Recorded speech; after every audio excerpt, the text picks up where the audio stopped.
चंडिकाय। जय श्री कृष्णा। नमस्कार दोस्तों, मैं आचार्य नीरज आप सभी का चैनल ज्योतिष धर्म मंत्र योग और विज्ञान में बहुत बहुत स्वागत करता हूं। आज भाग 6 में हम चर्चा करेंगे राहु केतु देव हैं या नहीं, इस विषय पर। जैसा हमने पिछले भाग में बताया था कि आज हम ज्योतिष से संबंधित एक टॉपिक पर चर्चा करेंगे जिसमें हम ये जानने की कोशिश करेंगे कि राहु केतु देव है या नहीं। कई लोग प्रश्न करते हैं कि क्या राहु केतु देवता हैं, तो उनके इन प्रश्नों का जवाब इस वीडियो में आपको मिलेगा। आइए हम दो दृष्टियों से आपको समझाने की कोशिश करते हैं कि राहु केतु को वैज्ञानिक दृष्टि से समझते हैं कि ये है क्या, वास्तव में ब्रह्मांड में क्या इनकी स्थिति है, और इनको हम आध्यात्मिक दृष्टि से, पौराणिक दृष्टि से क्या इनका महत्व है, उन सब पर भी चर्चा करेंगे। तो चर्चा को प्रारंभ करते हुए पहले मैं वैज्ञानिक दृष्टि पर जोर डालना चाहूँगा। हम जानते हैं कि पृथ्वी सूर्य के चारों तरफ परिक्रमा करती है, किंतु पृथ्वी पर स्थित होने के कारण हमें यह आभास होता है कि सूर्य पृथ्वी के चारों तरफ परिक्रमा करता है। सूर्य सुबह पूर्व से उदय होकर शाम को पश्चिम में अस्त हो जाता है। ये जो सूर्य का आभासी मार्ग है, जो वास्तविक मार्ग है वो तो पृथ्वी का मार्ग है जो सूर्य के चारों तरफ चक्कर काट रही है, किंतु जो आभासी मार्ग है जिसमें हमें प्रतीत होता है कि सूर्य पृथ्वी के चारों तरफ जिस पथ पर चल रहा है उस पथ को यदि अनंत तक बढ़ा दिया जाए, उसी प्रकार चंद्रमा पृथ्वी के चारों तरफ गति कर रहा है। तो चंद्रमा की गति का जो पाथ है, ये दोनों पाथ अगर अनंत तक बढ़ाए जाएं तो एक ऐसा बिंदु आता है जहाँ पर इन दोनों पाथ का इंटरसेक्शन होता है, जहाँ पर ये दोनों पाथ एक दूसरे को काटते हैं। यानी जो सूर्य का रास्ता है और आभासी रास्ता, और जो चंद्रमा का रास्ता है चलने का, उन दोनों के कटान बिंदु को वो गति के हिसाब से, अगर आप सर्कल के हिसाब से देखेंगे तो दो बिंदुओं पर काटते हैं, एक उत्तरी ध्रुव की तरफ, एक दक्षिणी ध्रुव की तरफ। ये जो कटान बिंदु हैं यही भौतिक पिंड में राहु केतु कहे गए हैं। इनका कोई अस्तित्व नहीं है, ना कोई वहाँ पर पिंड है, ना कोई कुछ भी है, परंतु इन दोनों कटान बिंदुओं पर एक ऊर्जा है, एक बल है जो काम करता है, जिसे राहु केतु का नाम दिया गया। ये वैज्ञानिक परिभाषा में राहु केतु का पिंड कोई अस्तित्व नहीं है, ये कोई पिंड नहीं है, सिर्फ एक बिंदु मात्र है, किंतु इनको राहु केतु का नाम दिया गया। अब हम इसको पौराणिक दृष्टि से समझेंगे कि क्या राहु केतु हैं क्या। पुराणों की बात करें तो पुराणों में धरती के जीवन को 3 भागों में बांटा गया था: मानव, राक्षस और दैत्य। इसके अतिरिक्त देव भी थे जो माता अदिति के पुत्र थे। कश्यप ऋषि की संतानें राक्षस और दैत्य हुई। असुर, राक्षस या असुर, दैत्य अथवा दानव, दोनों एक ही चीज़ हैं। 2 माताएं थीं। कश्यप की 2 पत्नी थीं, खस और दिति। खस की संतानें राक्षस कहलाईं, असुर कहलाए, और दिति की जितनी संतानें थीं वो दैत्य या दानव कहलाईं।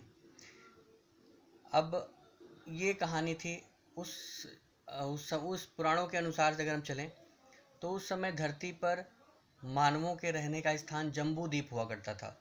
जम्बू द्वीप जो आज के काल में आप समझ सकते हैं एशिया और पूर्व यूरोप का कुछ भाग जम्बू द्वीप में आता था, जहां मानवों का वास हुआ करता था। इसके अलावा दैत्य पाताल लोक में रहते थे। असुर, राक्षसों के लिए जम्बू द्वीप से दक्षिण का भाग चुना गया था, जो पृथ्वी पर इस प्रकार रहते थे। देवों के लिए स्वर्गलोक हुआ करता था। स्वर्गलोक आज की पृथ्वी की भौगोलिक स्थिति के हिसाब से मानसरोवर के आसपास ऊर्जा का क्षेत्र है जहाँ पर स्वर्गलोक हुआ करता था। वहाँ से देवलोक वहाँ से संचालित करते थे पृथ्वी को, मानवों को। इस प्रकार का पुराणों के हिसाब से अगर हम जाएं तो इस हिसाब से वर्गीकृत किया गया था जनसंख्या को। इस हिसाब से भौगोलिक स्थितियाँ ऐसी हुआ करती थी। असुरों में एक असुर हुआ करता था, कश्यप ऋषि का पुत्र था, हिरण्याकश्यपु। हिरण्याकश्यपु की कहानी आप सभी लोग जानते होंगे। उसकी बहन होलिका थी, जिसने हिरण्यकश्यपु के पुत्र और भगवान के एक भक्त प्रहलाद को लेकर अग्नि में बैठ गई थी और स्वयं जलकर नष्ट हो गई थी। उसी हिरण्यकश्यपु की एक पुत्री भी थी जिसका नाम था सिंघिका। सिंघिका का विवाह विप्रचित से हुआ। विप्रचित जिसका नाम से ही था, उसके चित्त में कोई भी आसुरी प्रवृत्ति नहीं थी। इन दोनों के से एक संतान उत्पन्न हुई जिसका नाम था स्वरभानु। स्वरभानु एक राक्षस हुआ, किंतु उसके मन में हमेशा एक उत्कंठा होती थी कि मैं भी देवताओं की तरह पूजा जाऊं, मेरी भी देवताओं की तरह पूजा हो, मैं भी देवों में गिना जाऊं। इस आकांक्षा को लेकर उसने एक घोर तपस्या करी और उसकी तपस्या से भगवान प्रकट हुए। भगवान ने कहा, आसुर कुल में जन्म लेने की वजह से मैं तुम्हें देवत्व प्रदान नहीं कर सकता, किंतु तुम देवों की श्रेणी में गिने जाओगे। ऐसा वरदान उन्होंने दिया। वो असुर मात्र में एक ऐसा असुर था जिसने असुर से सुर बनने के लिए इतना प्रयत्न किया। श्रीमद् भागवत के हिसाब से, श्रीमद् भागवत के अनुसार समुद्र मंथन के समय 14 रत्न समुद्र से निकले। उन 14 रत्नों में लगभग सारे रत्न देवताओं में बांट दिए गए, विष समेत, क्योंकि उनमें राक्षसों की असुरों की कोई इच्छा ही नहीं थी उन सब रत्नों को लेकर। उन सब की लालसा केवल अमृत पाने की थी। किंतु जब अमृत पान का वक्त आया, अमृत पिलाने का वक्त आया, असुरों और सुरों में होड़ मच गई। भगवान विष्णु ने मोहिनी का रूप धारण किया और माया से उनको सभी को ग्रसित कर दिया। सब मोह माया के चक्कर में बंध गए, चाहे देव हों चाहे असुर हों, सबको एक पंक्ति में बिठाया गया। और भगवान ने मोहिनी रूप में पंक्ति के उस छोर से अमृत पान स्टार्ट किया, शुरुआत करी उस छोर से अमृत पिलाने की जिधर देवता बैठे हुए थे। यह बात स्वरभानु को पता चल गई, सारा खेल उसको समझ में आ गया। वह चुपके से देव रूप बनाकर सूर्य और चंद्रमा के बीच में पंक्ति में जाकर बैठ गया। भगवान विष्णु भी कालवश उसको समझ ना पाए और अमृत पिलाने लगे। किंतु जैसे ही सूर्य और चंद्रमा को आभास हुआ, उन्होंने तुरंत भगवान विष्णु को बताया कि यह सुर नहीं है, देवता नहीं है। भगवान विष्णु अमृत पिलाते पिलाते ही उसका गला काट दिया सुदर्शन चक्र से। स्वरभानु चूंकि अमृत के संसर्ग में आ गया था, इसलिए उसका धड़ और उसका सर दोनों अमृत को प्राप्त हो गए। उसकी माँ सिंघिका स्वरभानु के सिर को लेकर गई और पुत्र की भांति उसका पालन पोषण करती रही। एक मिनी नामक ब्राह्मण उसके धड़ को ले गया और उसको अपने पुत्र की भांति उसकी सेवा करता रहा। कालांतर में कुछ काल व्यतीत हो जाने पर स्वरभानु के सिर से सांप के धड़ निकला और भगवान विष्णु ने स्वरभानु के धड़ पर सर्प का सिर स्थापित कर दिया। तो स्वरभानु का सर राहु के नाम से प्रचलित हुआ और स्वरभानु का धड़ केतु के नाम से जाना गया। इसके बाद भगवान ब्रह्मा ने स्वरभानु को वरदान दिया कि तुम्हारी गणना ग्रहों में की जाएगी। उनको ग्रहों की उपाधि दी ब्रह्मा जी ने। महाभारत के भीष्म पुराण में, भीष्म पर्व में कहा जाता है कि राहु ब्रह्मा के ग्रहों की सभा में बैठता था। और ऋग्वेद में बात करें तो ऋग्वेद में भी राहु की चर्चा आती है। राहु केतु जब सूर्य चंद्रमा को ग्रसित करते हैं तो इतना अंधकार हो जाता है कि व्यक्ति अपने पास की निकट की वस्तुओं को भी नहीं देख पाता है। मत्स्य पुराण में इसका जिक्र आता है। मत्स्य पुराण में राहु का आकार मंडलाकार बताया गया है और केतु का मंडल ध्वज की तरह है।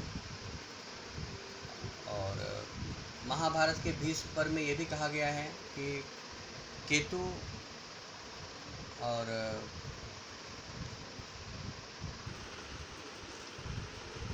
इस तरह से ऋग्वेद, मत्स्य पुराण, महाभारत का भीष्म पर्व कुछ ऐसे उदाहरण हैं जहाँ पर हम राहु केतु के बारे में जानकारी इकट्ठा कर सकते हैं। तो कुल मिलाकर हम कह सकते हैं राहु केतु देव नहीं हैं, किंतु आसुरी प्रवृत्ति से छुटकारा पाकर वो देवों में गिनती कराने के लिए उन्होंने बहुत तपस्या करी। ब्रह्मा जी ने उनको वरदान दिया और ग्रहों के रूप में उनकी उपलब्धि कराई, ग्रहों की उपाधि प्रदान की।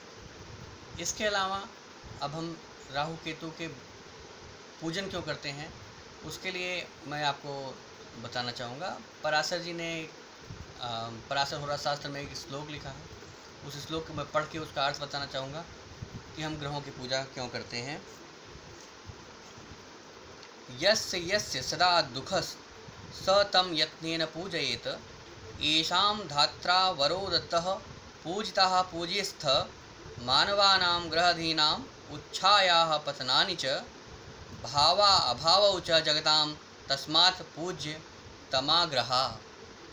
अर्थात जिस व्यक्ति के लिए जिस समय जो ग्रह अशुभ फल देने वाले हों उस समय उस व्यक्ति को उस ग्रह की भक्तिपूर्वक पूजा करनी चाहिए, क्योंकि श्री ब्रह्मा जी ने ग्रहों को वरदान दिया है कि जो तुम्हारी पूजा करे तुम उसका कल्याण करो। अर्थात किसी की कुंडली में वर्तमान में जो दशा उसकी चल रही है उस दशा में यदि ग्रह अशुभ फल देने वाले हों, अशुभ फल देने वाले ग्रहों की दशा यदि चल रही हो तो उसको उन ग्रहों की पूजन अर्चना करनी चाहिए। उससे फ़ायदा क्या है? उससे फ़ायदा ये है कि ब्रह्मा जी का वरदान है हर ग्रह को कि अगर कोई जातक आपकी पूजा अर्चना करता है तो उसके अशुभ फलों को मिटाकर आप शुभ फल प्रदान करेंगे, आप उसको आशीर्वाद देंगे। इसलिए हम सभी ग्रहों के साथ राहु केतु का भी पूजन करते हैं, किंतु ये हमारा मानना बिल्कुल ही गलत है कि राहु केतु देव हैं। नहीं, वैज्ञानिक दृष्टि से ये कोई पिंड नहीं है और आध्यात्मिक दृष्टि से भी ये राक्षस थे। बाद में इनको ग्रह की उपाधि प्रदान की ब्रह्मा जी द्वारा और अमृत प्राप्त हुआ, किंतु देवत्व भगवान ने इनको प्राप्त नहीं किया है, इसलिए ये देव श्रेणी में नहीं आते हैं। इन्हीं सब के साथ और राहु केतु का कुंडली में क्या फल होता है वो भी थोड़ा सा मैं आपको बताना चाहूँगा। राहु केतु कुंडली में प्रायः कलेशकारी ही होते हैं। इनके शुभ फल कुछ अपवाद छोड़ दिए जाएं तो इनके फल ज़्यादातर क्लेशकारी होते हैं। राहु केतु में केतु राहु की तुलना में थोड़ा धर्मान्मुख है, धर्म की तरफ ले जाता है। केतु का 12वें घर में होना मोक्ष के लिए शुभ माना जाता है, मोक्ष फलदायी है। राहु केतु जिस भाव में बैठते हैं, जिस ग्रह के साथ बैठते हैं, जैसा कुंडली में उनका प्लेसमेंट होती है उसी हिसाब से फल देते हैं। केंद्र और त्रिकोण में शुभ माने गए हैं राहु केतु। कुछ विशेष परिस्थितियों में जैसे राहु को वृषभ राशि में शुभ माना गया है। ऐसे ही बहुत सारे अपवाद हैं जहाँ पर राहु केतु शुभ फल भी देते हैं, किंतु अधिकतर इनका क्लेशकारी फल है। ये अशुभ फल देने वाले ग्रह हैं और इन्हीं सब चीज़ों के साथ मैं आज इस भाग का राहु केतु देव है या नहीं इस बात पर प्रकाश डालने की पूरी कोशिश करी है। मुझे उम्मीद है कि आप लोगों को ये बात समझ में आई भी होगी काफ़ी हद तक। अब हम नेक्स्ट भाग 21 जून अगले रविवार को भाग 7 प्रस्तुत करेंगे। क्योंकि 21 जून को अंतर्राष्ट्रीय योग दिवस भी है तो मैं अगला टॉपिक बहुत ही सुंदर योग से और ज्योतिष से मिलाते हुए, योग और ज्योतिष का मिलन कराते हुए एक बहुत ही सुंदर टॉपिक ले आऊँगा कि योग से आप कैसे ज्योतिष के ग्रहों को प्रभावित कर सकते हैं, योग का क्या प्रभाव पड़ता है ज्योतिष के ग्रहों पर। क्या किसी जातक के अशुभ फल देने वाले ग्रह चल रहे हों सिर्फ पूजन ही करना चाहिए? क्या योग का भी उसमें कोई रोल है? क्या योग का कोई फ़ायदा है? ये बहुत ही अनूठी प्रस्तुति होगी आप लोगों के लिए। आप लोग कृपया अगले रविवार को योग दिवस के अवसर पर योग का ज्योतिष में क्या महत्व है उस पर ज़रूर देखिएगा। इस पर अभी तक मुझे बहुत ही मुश्किल से कोई अभी वीडियो ऐसा नहीं मिला जो बता सके कि योग का भी कोई महत्व है ज्योतिष में, जबकि योग का बहुत बड़ा महत्व है। हमारी 7 कुंडलिनियाँ हैं उनसे हम सातों ग्रहों की शांति कर सकते हैं, उनसे ऊपर उठ सकते हैं, उनके फलों को निष्क्रिय कर सकते हैं। राहु केतु तो कोई ग्रह की श्रेणी में रखा गया है अध्यात्म के हिसाब से, किंतु भौतिक कोई अस्तित्व नहीं है, इसलिए और वो कुंडली में कोई फल अपने इच्छा से नहीं दे पाते हैं। इस वजह से राहु केतु अगर आप 7 ग्रहों से ऊपर उठ गए तो राहु केतु से भी बाहर निकल जाएंगे। अतः सातों कुंडलियाँ जागृत करके कैसे आप सातों ग्रहों के प्रभाव कम कर सकते हैं, उनके निष्क्रिय कर सकते हैं, उस विषय पर चर्चा हम अगले भाग में करेंगे। तब तक के लिए योग करते रहिए, सुखी रहिए, स्वस्थ रहें, अपने परिवार के साथ मस्त रहें। तब तक के लिए जय श्री कृष्णा।